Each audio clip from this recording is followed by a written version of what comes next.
අපිව බාගෙට දන්න මිනිස්සු තමයි හැමතිස්සෙම අපිත් එක්ක ඇරියස් හදාගන්නේ. අපිව හොඳටම දන්න කවුරුවත් හෝ අපිව දන්නේම නැති මිනිස්සු කවදාකවත් අපිට ගහන්නේ නැහැ. බාගෙට සෙට්ලා ඉන්න බාගේ අයව තමයි ගහන්නේ.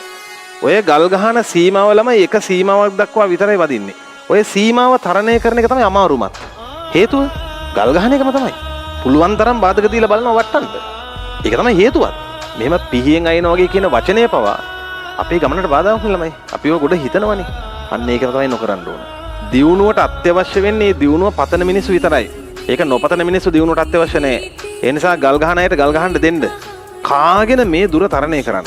ඔයාලගේ ජීවිතේ එක සීමාවකට එහායින් උඩට ගියාට පස්සේ ඔය ගහන ගල් ආයෙ වදින්නේ නැහැ. බාගේ මිනිස්සුන්ට ඔයාලා වටන්න බෑ. ගහන ගල් ආයෙම වැටෙන්නේ යාළ ගොල්ලටම තමයි. ඔයාලා ඊට උඩට ඇවිත්. ඒ නිසා කාගෙන උඩටම යන්න. මැද රැඳෙන්න එපා.